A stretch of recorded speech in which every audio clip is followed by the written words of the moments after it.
Assalamualaikum warahmatullahi wabarakatuh. Selamat malam, siang, pagi, ya dimanapun teman-teman, kapanpun teman-teman menonton video ini, dan juga dimanapun teman-teman menonton video ini. Seperti biasa, perkenalkan nama saya Abdullah Amali Algosya Aridwani, salah satu mahasiswa aktif di jurusan Teknik Informatika di kampus UIN Sunan Gunung Jati Bandung.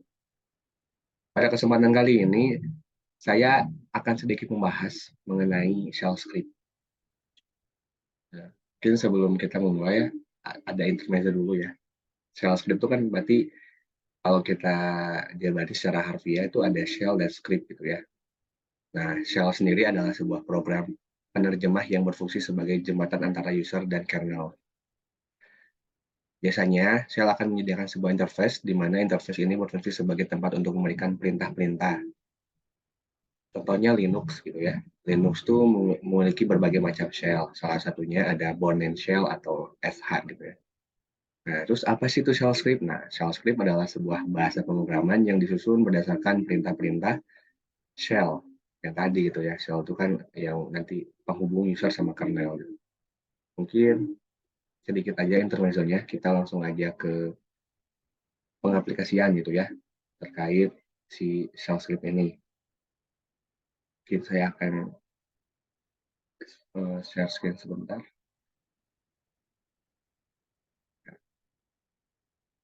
Nah, seperti yang teman-teman lihat, di sini sudah ada di layar sudah ada eh, kernel atau terminal buat Linux gitu ya.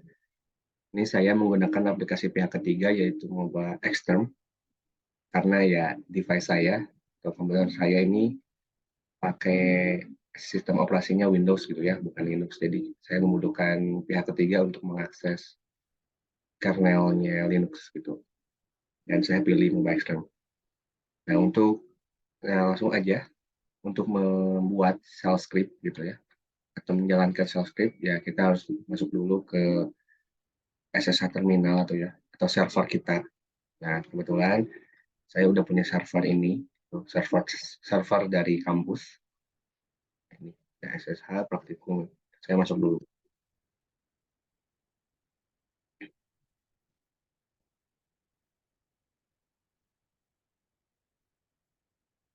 Nah, di sini saya udah masuk ya.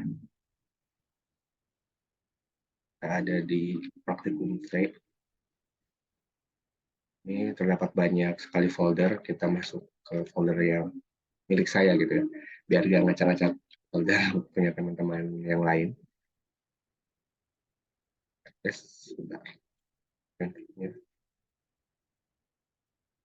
Oh ya ini saya pakai ya perintah CD gitu. Takutnya teman-teman nggak tahu. Untuk kita berpindah-pindah direktori itu kita pakai perintah CD. Nah ini saya sudah masuk ya. Kayaknya ini saya udah masuk. Dan ini perintah PWD untuk mengetahui di mana kita sedang berada ya. Nah di sini ada from praktikum. Nah ini nama direktori saya gitu ya. Ini kebanyakan kita clear dulu biar tidak terlalu berantakan. Di direktori saya sudah ada beberapa file.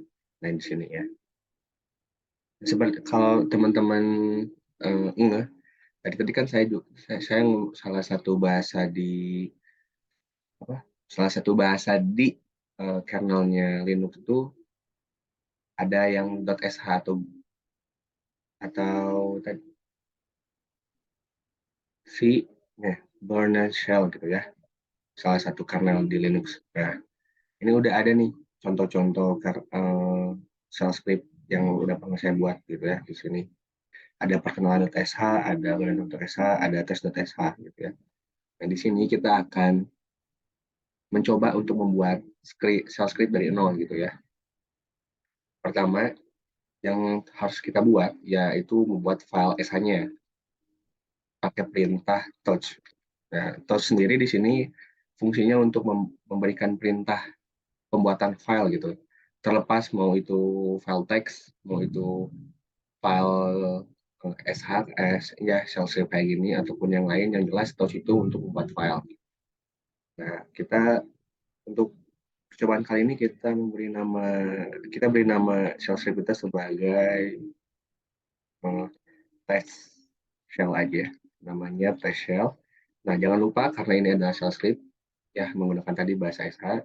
Jadi kita tambahkan .sh di belakangnya.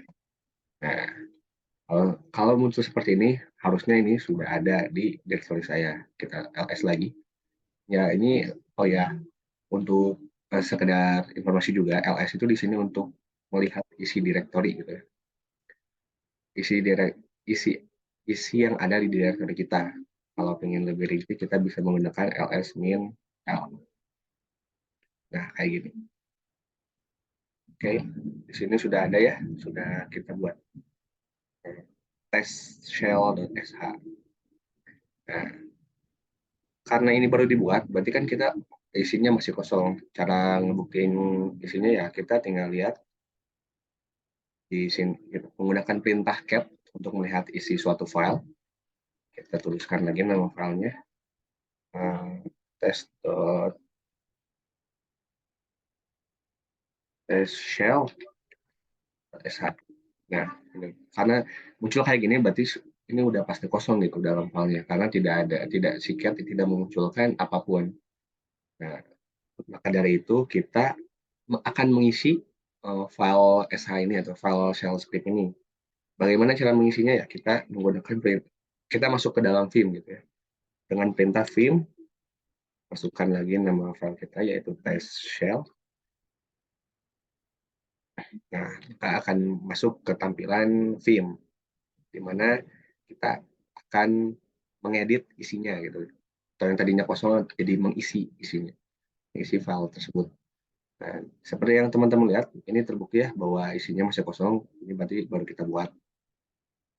Nah, di sini kita tuh nggak akan bisa ngetik apa-apa tuh.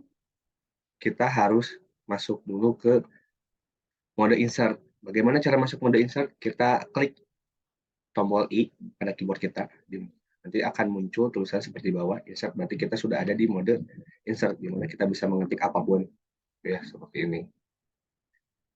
Nah, terus bagaimana nanti cara jika ingin keluar ya, kita tinggal tombol keluar, apa? Tinggal klik tombol escape di keyboard, di mana nanti akan masuk lagi ke mode visual. Nah, ini di mana kita tidak bisa mengetik apapun lagi. Oke, kita lanjut dulu ya ke program utama kita yaitu mengisi shell script yang telah tadi kita buat.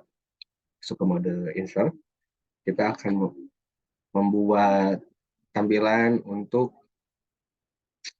menampilkan nama kita, kelas kita, jurusan kita mungkin dan juga mungkin sama NIM. Oke. Nah, oh, untuk menampilkan itu semua kita menggunakan perintah echo gitu. Echo di sini itu tadi berfungsi untuk menampilkan apa yang kita ketik atau yang kita tuliskan di ini di kernel. Misalnya echo nama. Di sini kita tulis tujuannya itu $1, $1. Terus ada salah satu mahasiswa dari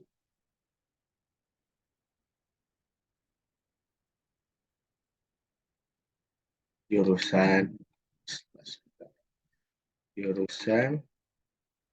dolar 2 di Universitas dolar 3. Nah, mungkin teman-teman bertanya ya, apa sih fungsinya $1, $2, $3? Nah, di sini tuh untuk penempatan variabel yang kita isi nanti. Variabel yang kita isi nanti itu nanti di parameter atau di luarnya nanti. Ya mungkin nanti ya kedepannya akan saya lebih bahas. Ini kurang lebih kita membuat isi dari shell test tadi, test shell tadi gitu ya, .sh tadi itu isinya ini.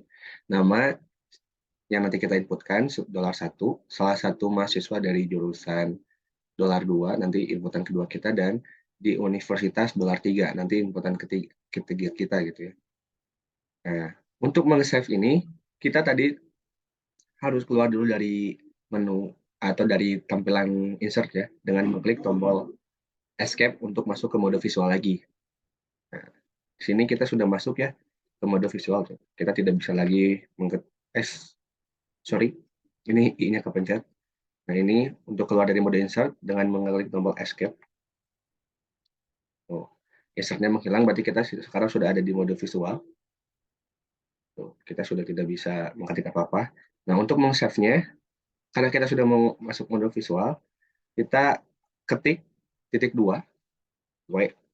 W itu untuk perintah save, dan key untuk perintah quit. Jadi ×2, W, dan key otomatis akan membuat kita keluar dari tampilan Vim dan akan meng-save apa yang sudah kita kerjakan di dalamnya gitu ya.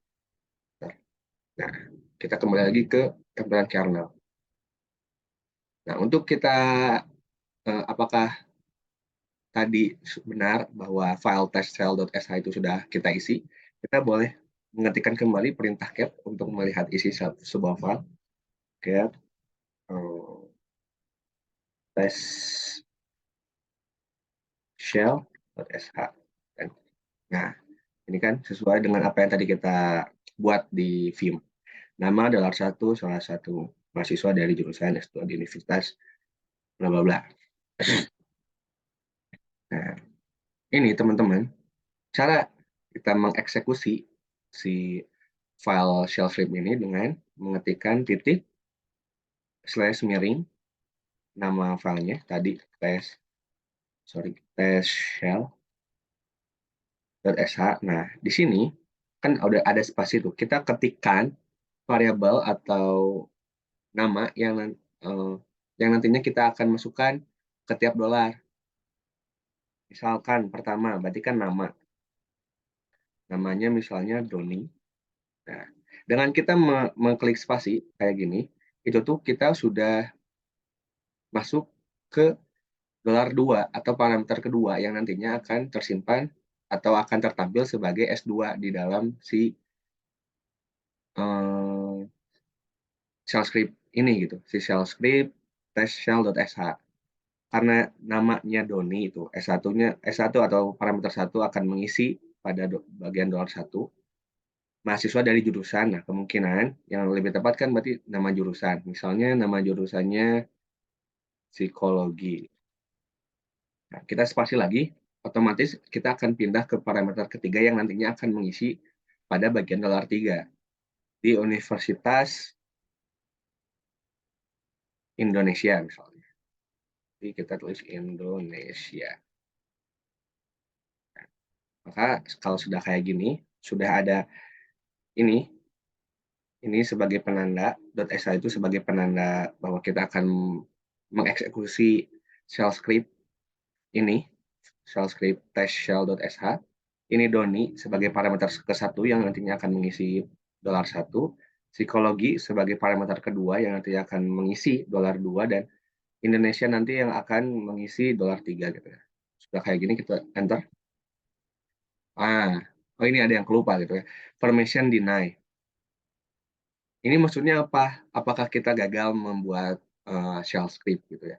Oh, bukan teman-teman. Jadi file yang kita buat itu ternyata permission-nya tuh masih kurang lengkap gitu. Maksudnya kayak gimana ini? Kita lihat dulu ya. Kita clear dulu. Nah, kita seperti tadi untuk melihat list file yang ada di direktory kita kan kita pakai ls, dan jika ingin melihat lebih rinci kita menggunakan -l. Kan keluar kan semua file yang ada di direktory kita. Nah, di sini test-shell yang kita punya tadi ternyata memiliki permission yang kurang lengkap gitu. Nah, kenapa ini bisa tahu bisa kurang lengkap? Mungkin di sini ada contohnya ya. Nah, ini salah satu permission yang lengkap gitu. Di mana ini RWX gitu ya. RWX itu artinya read, write, dan execute gitu. Nah, di sini kita user nggak bisa execute, di mana terlihat min atau kosong gitu ya. Terus RWX kedua apa, RWX ketiga apa, di situ kenapa ada RWX, RWX, RWX. Mungkin sedikit intermezzo. Jadi ini disebutnya line permission ya teman-teman. Nah, di sini line permission ini tuh eh, untuk menentukan apakah file itu tuh bisa bisa diapakan saja oleh user, eh, user, public sama ya user, public sama universal lah gitu. Ini tuh ada 3 orang, ada nanti tuh 3 permission yang nantinya tuh boleh ngapain aja ke si file ini gitu. Sedangkan di sini usernya sendiri tuh masih kosong itu nggak bisa execute. Nah, gimana cara ngebuat ini jadi kayak gini gitu ya. Si test shell ini jadi kayak si file test gitu yang permissionnya tuh lengkap gitu. Boleh gimana aja. Kita pakai perintah chmod, sorry salah, chmod 777 gitu ya. Tulis lalu kita tulis nama filenya test shell. Kita klik. Nah, jika kita lihat lagi, maka permission yang dipunya oleh si test shell.sh itu adalah full permission di mana semua orang bisa read, write, and execute, baik user, public maupun uh, user, public, dan universal kalau nggak salah ya. Pokoknya 3 orang ini yang nanti mewakilkan ini teh bisa melakukan semuanya gitu. Mungkin nanti yang lebih lengkapnya akan saya bahas di next video gitu terkait ini. Takutnya kebanyakan intermezzo ya. Nah, teman. Lalu kita akan mencoba kembali mengeksekut file yang tadi gitu. Test shell .sh, parameter pertama tadi Doni, yang keduanya psikologi, dan yang ketiga tadi Indonesia. Indonesia. Kita klik enter. Nah, maka tadi shell script yang tadi terexecute dengan baik gitu ya. Namanya Doni, salah satu mahasiswa dari jurusan psikologi di Universitas Indonesia. Sesuai dengan isinya gitu kan. Spesial. Jadi Doni menepati parameter 1, itu psikologi menepati parameter kedua atau S2, $2, dan Indonesianya menepati parameter ketiga menepati dolar ketiga. Ya mungkin segitu saja dari saya mengenai ya sedikit pembahasan mengenai shell script gitu ya, pembuatan dari nol. Dan ini tuh tidak hanya seperti ini contoh sederhananya. Teman-teman bisa nanti pembuatan file secara otomatis, folder secara otomatis, maupun program-program dan perintah-perintah lainnya gitu. Semoga apa yang saya sampaikan bisa tersampaikan dengan baik dan teman-teman pun bisa sedikit mengerti mengenai shell script. Mohon maaf apabila banyak kekurangannya. Billahi taufiq wal hidayah. Assalamualaikum warahmatullahi wabarakatuh. Sampai jumpa lagi.